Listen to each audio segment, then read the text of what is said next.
And you were just telling me that wonderful story about Mercer. Tell me about some of the others you worked with. Like, for instance, Billy Wilder. What was he like to work with? Billy was really marvelous because even though he was Austrian and had come to America when he was grown and had already been in films in Europe, he was full of tremendous creative excitement about being here, about working in a studio, about the ideas that he had. He's an enormously talented man, enormously talented and funny and charming. And the thing that he is most interested in, aside from telling the stories that he tells, is don't bore people, he says. The most important thing is don't bore people. And he never did. And he was never, he always, even though what he did was unusual and very interesting, and in some ways European, he had a way of using actors, of telling stories that had such wit and such humor and such excitement. And the first thing he ever directed was a movie that was just so-so. It was called The Major and the Minor. And he said he chose it to write and direct because it was right down the middle. It was going to be a success. It wasn't way out there. It wasn't like European. It wasn't unusual. And he wanted to be successful, so they would let him do what he wanted to do after that. And he did. And of course, he did marvelous films with Lemon and Walter Matthau and Some Like It Hot and The Apartment. Mm-hmm. But he was a man of great warmth, and he would come into the office and we would sit and talk, and it was so full of energy and so funny and so darling. He was an enchanting man. He was as dear off the screen as his movies were on the screen. And he's now 92. Oh, wonderful. And he still goes every day to an office that he has somewhere and works by himself. His collaborators are all dead. And he is physically, he is slower and more debilitated. But mentally, he's as sharp and funny and wonderful as he ever was at 92. Wonderful. What about Charlie Brackett, one of his collaborators? Charlie Brackett was his collaborator, and they were perfect together because Charlie, unlike Billy, came from a very patrician, very rich New England background, Harvard, and he had been a drama critic on The New Yorker, and he was very, very conservative politically.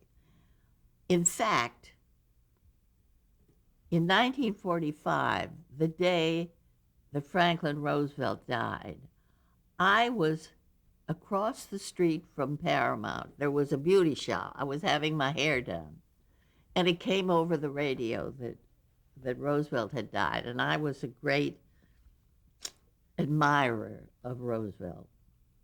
So I left the beauty shop and I went right back across the street to my office. And Charlie Brackett was there. And he said to me, even though I never liked him, he said, you know, because Charlie was Republican way down the line. He said, even though I never liked him, I know how much you respected and liked him, and I wanted to tell you how sorry I am. So Charlie had these beautiful manners and was very sweet, and I was very touched. How about Raymond Chandler? Raymond Chandler was like a chicken out of the nest. He was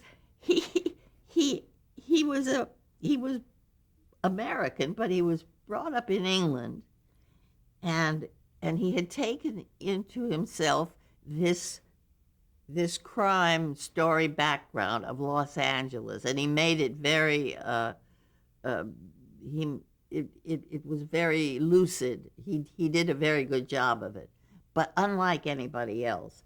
And he was sort of a quiet, strange. He drank a lot, and but we became good friends. And he was very kind, but he was a stranger in that place. He didn't belong in a studio. He'd never been in a studio. He wasn't part of a group of other writers. And he and Billy, as I say, worked together, but at sort of at odds a little bit.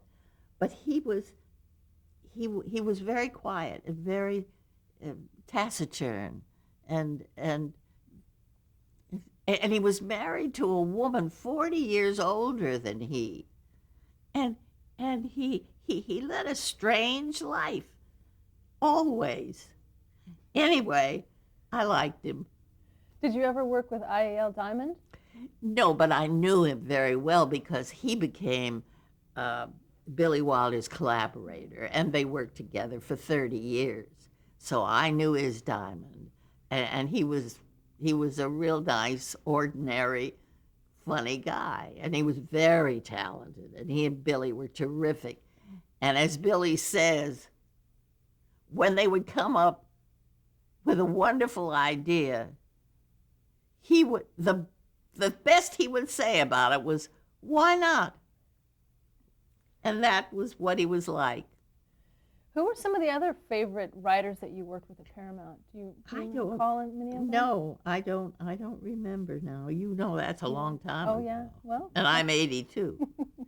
So, but those are the people that I remember most clearly. Those are good people to remember. Yeah. What were your favorite aspects of working as a story editor at that time? What were the rewards of that? Well, it was rewarding because I was included in so much of what was going on in the areas that interested me. I talked to the writers about scripts. I talked to the directors about the material that they were shooting. I knew the actors. I was allowed in because of my position. I was allowed in to so much of the work that I was interested in and that was being done. And I was less of an executive in the sense of being separated. So you were able to stay involved with the movies throughout? Yes, I was. I was mainly because I was interested in doing it, not because I had any real place in making the films. Now, as a female executive, how were you treated by others? How did they treat you? Well, they treated me with a certain amount of amazement because there weren't other women who were executives or who were who worked as other than actresses and secretaries. Women at that time had not achieved status in jobs, in jobs of leadership or power.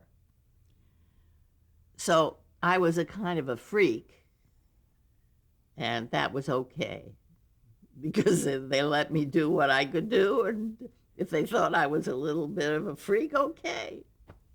Now, because you are a female and you were a female, did that reflect in the kind of materials you chose, do you think? Do your female sensibilities? I don't think so. I think that by that time, I had become so developed in terms of taste and knowledge because I had been involved with and working with writers for so many years that I don't think that my predilections were toward female kinds of interests. I was as interested in what Billy Wilder, say, was doing as if I was another man. I was simply involved in whether it was good or not. Much less because I was a girl. Now, in 1944, that's about the time you wanted to become a producer. Yes. What kind of support did you get from Paramount about that? Well, they thought I was crazy. They said I never could. Didn't I tell you about Buddy? Buddy DeSilva. Yeah, tell me a little bit more about him, though. Well, Buddy DeSilva was like he was from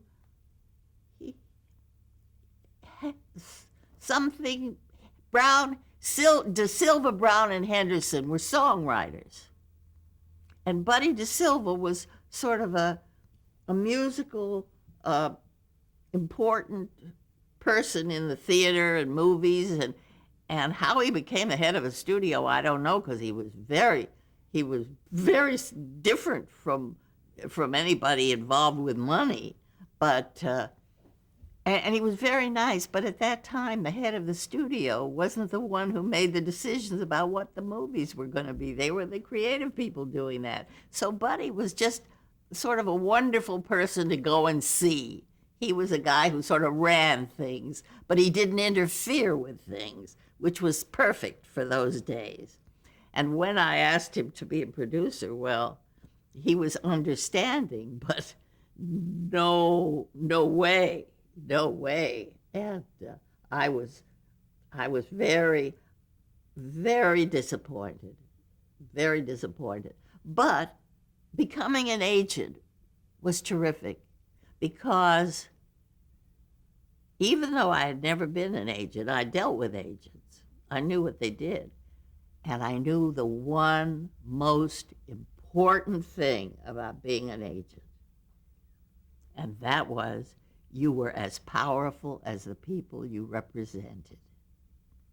So when Allen Berg asked me to come and head their story department, and they had some very good people, I knew it was going to be great, because I was going to be able to represent terrific writers. I knew I'd be able to get some to come in with me, and I knew they already had some.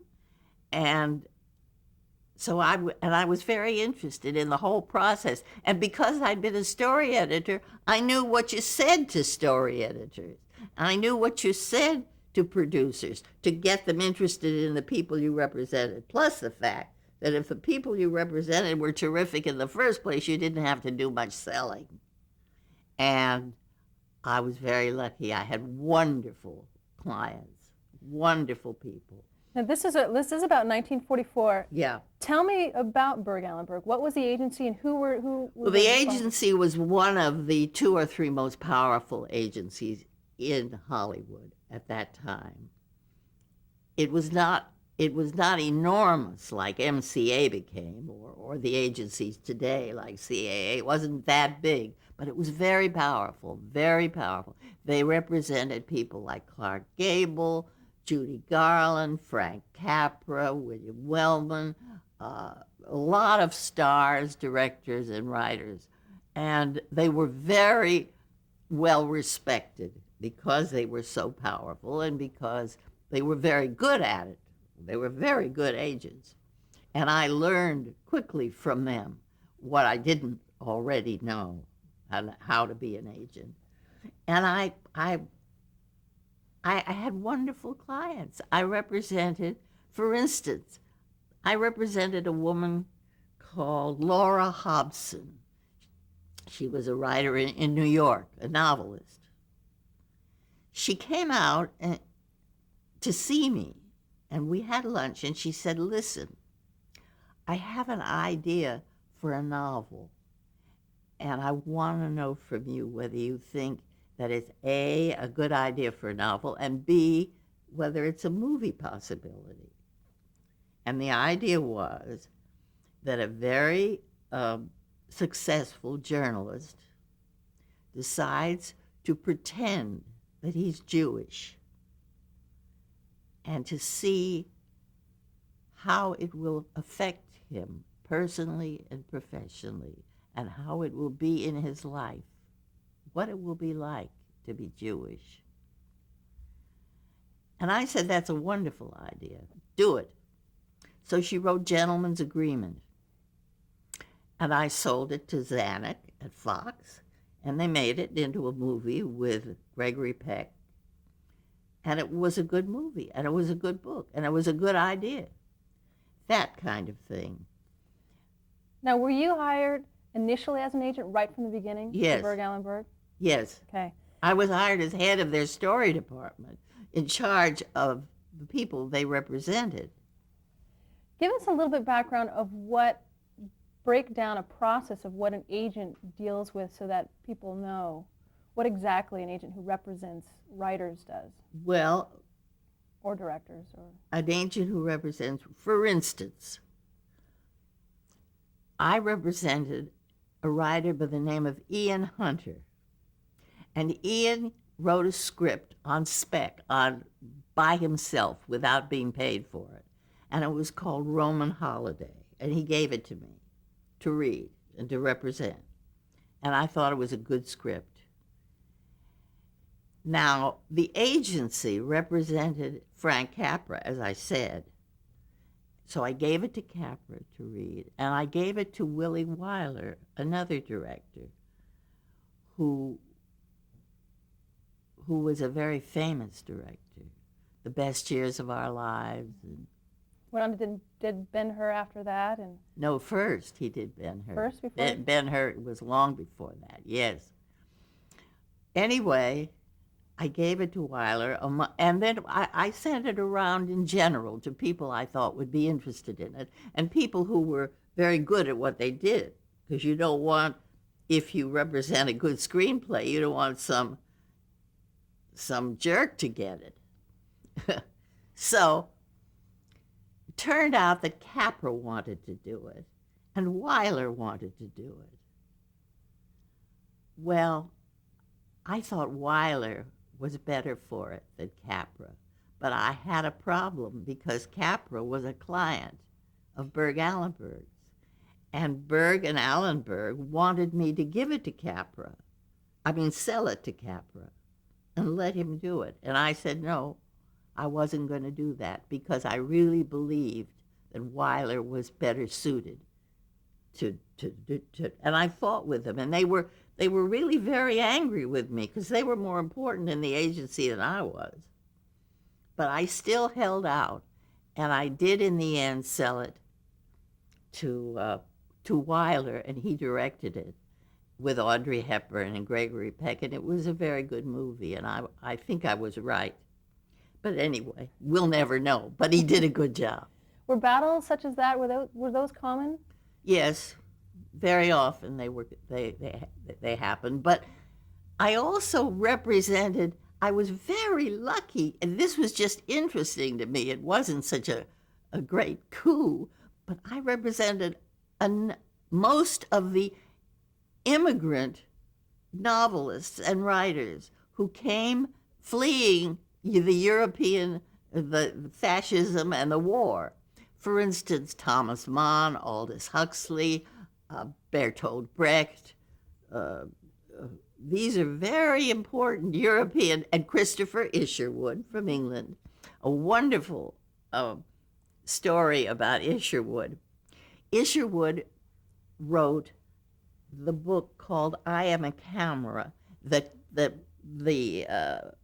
musical Cabaret was taken from. And he wrote wonderful, Prater Violet. He wrote wonderful novels. He was a darling man, and he was a very famous English writer. He came here, and for some reason he became a Buddhist. And he went to an ashram on Yucca, which is a street in Hollywood. Up the hill on Yucca was an ashram, a Buddhist monastery. And I went to Metro, and I convinced them that Christopher Isherwood would be perfect to do a remake of a wonderful novel that Somerset Maugham had written years ago called Of Human Bondage, that Betty Davis had starred in. They were going to do it again. And I said, nobody can do it better than Christopher Isherwood to write the screenplay. And they agreed. So I found out he was in the ashram, And I call up the ashram and say, I want to talk to Christopher. And they said, oh, he's meditating. I said, get him on the phone. He came on the phone. I said, Chris, I've got the best thing for you. They're going to let you do Of Human Bondage. They're going to have a remake. And you're going to do the screenplay. And he said, oh, I couldn't possibly leave here. I said, really? He said, yes. So he didn't do it. But that's typical of those people. They only did, if he was a Buddhist, then he was going to be a Buddhist until he decided not to be or came down the hill. But they were sort of out of their element, these people, but they were fascinating. Bertolt Brecht and Klaus Mann and Thomas Mann. They were very, but I had also Dalton Trumbo. Now, Dalton was under contract at that time to Metro, and his contract was coming up, and they wanted to renew it, and he was willing to renew it. But he said to me, listen, one thing, they have a morals clause.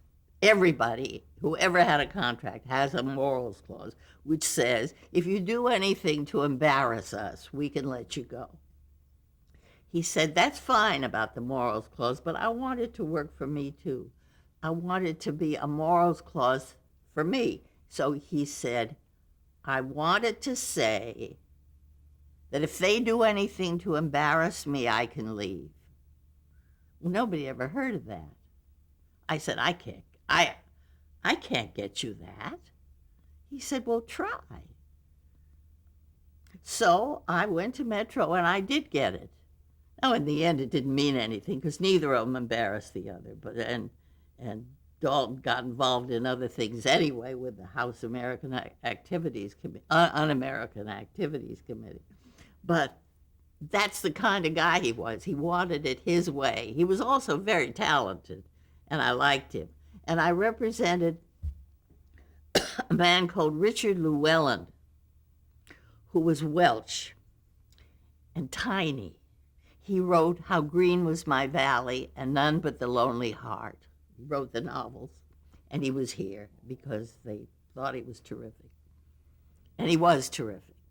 He was a little tiny, perfectly dressed little man who wore dark suits, and he had the cuffs of his jackets, excuse me, always turned back and the white shirt showing. It was very dandy. Excuse me.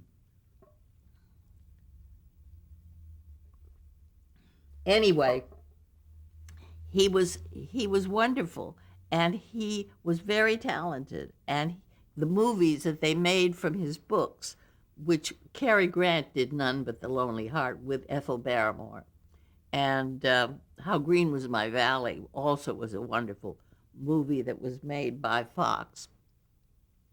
And he was very well respected. Then there was an English playwright, a woman called Clemence Dane. She was very famous in England, very famous playwright. And she came here to work at Paramount, I think. And I went to the airport to meet her. And off the plane gets a woman, an enormous woman with a caftan on, a long dress. And she looks like the prow of a ship. She comes, and she was terrific, but very English and very much, again, like people from another country, out of her element. But she so impressed the people at the studio that they let her do anything she wanted. Well, fortunately, she was very talented, so it was all right. But she was a painter, and she insisted on teaching me to paint.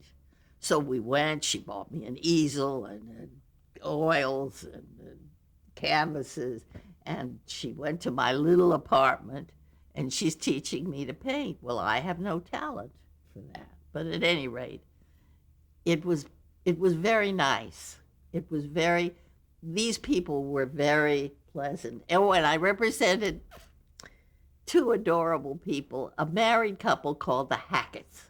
The Hacketts were wonderful writers. That was Albert Hackett and Albert Frances and Goodrich. Frances Hackett. And She went by Frances Goodrich, though, didn't she? Frances Goodrich, right. And they wrote The Thin Man. And what was It's a Wonderful Life. And It's a Wonderful Life. That's right. They wrote The Capra Picture and The Thin Man. And they wrote a screenplay of Anne Frank. And they later wrote the play, which was the foundation of the play of Anne Frank that's currently. Yeah, The Diary of Anne Frank. Diary of Anne Frank. They were marvelous writers, very talented, very nice people. We became great friends. And so I really had a terrific life. And in 1950, my daughter Amy was born. And I thought, I don't know how women do it today who do it, but I thought then that having a baby and having a job as demanding night and day as the job I had was not fair to the baby. So I quit. And by that time I had married George Rosenberg, who was an agent, had his own agency. He was known as Rosie. And this was what year? 50. No, that you married Rosie. 47. And how did you meet him? Well, I just met him at a dinner party at an actress's house. Her name was Geraldine Fitzgerald. She was a well-known Irish actress. And he had an agency, and he was a very well-known agent, and he was charming and funny and nice, and I liked him, and we got married. Anyway, when I quit, it was hard for me to quit because I was very successful. I was having a good time, but I really felt that I owed the child my time. And even though I had a nurse, because we went out at night all the time on business and socially, I still felt that I just didn't think you could have it all. Now, this time, though, the 1950s, this is a very turbulent time in Hollywood. Very, yes. And the reason is, especially dealing with writers, the blacklist. Mm-hmm. How did that affect you and the writers? Well, I wasn't working then, so it didn't affect me personally. But it was a terrible time, and I'd really rather not talk about it. Okay, and with that, we're going to switch tapes. Okay.